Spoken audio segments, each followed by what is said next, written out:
All right, we're going to continue looking at factoring when our coefficient of the a squared or of the x squared term is 1. So I've got n squared minus 14n plus 40. So first thing I want to do is we set up our two sets of parentheses, putting n in both of those. Okay, then we're going to find factors of 40, which is my c, that will add to negative 14. So what are my factors of 40?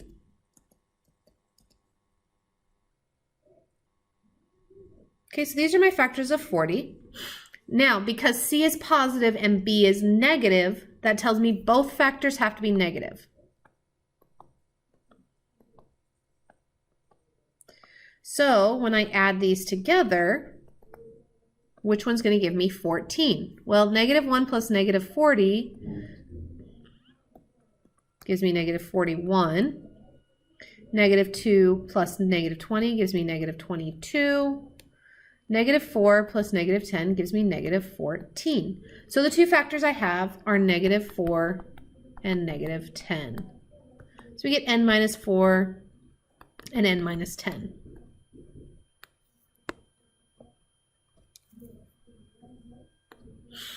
Okay, we'll look at the next one. Now when we look at this one, right off the bat we notice it's not in standard form. So we need to rearrange it so it is in standard form, which in this case all I really have to do is flip the x squared and the negative 14x. So we get x squared minus 14x plus 49. So setting up my two parentheses and x in each. We're then going to look at factors of 49 that add to a negative 14. Oops. So 49 only has two sets of factors, 1 and 49, and 7 and 7. Now since 49 is positive, but 14 is negative, again, both factors have to be negative. And adding together, negative 1 plus negative 49 gives me negative 50.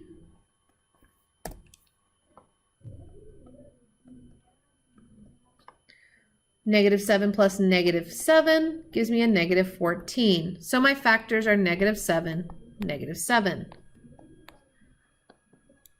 Now, a lot of times if we get this, notice both parentheses have the exact same thing. So a lot of times you will see this written as x minus 7 squared.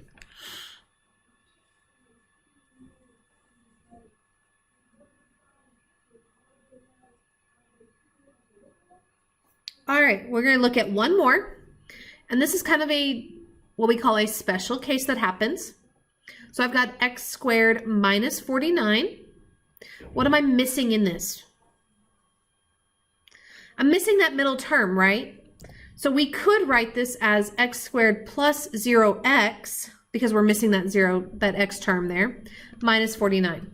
So we're looking for factors of 49 that will add to be 0. So the process still, we're going to set up those two parentheses.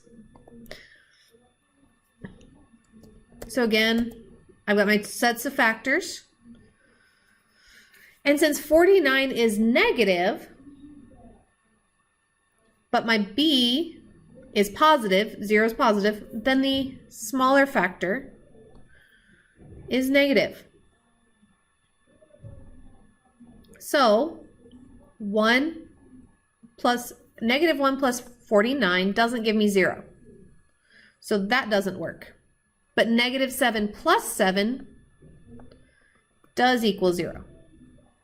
So my factors are negative 7 and 7. So we get x minus 7 and x plus 7. All right, that's all I have for this video, and I will see you in the next.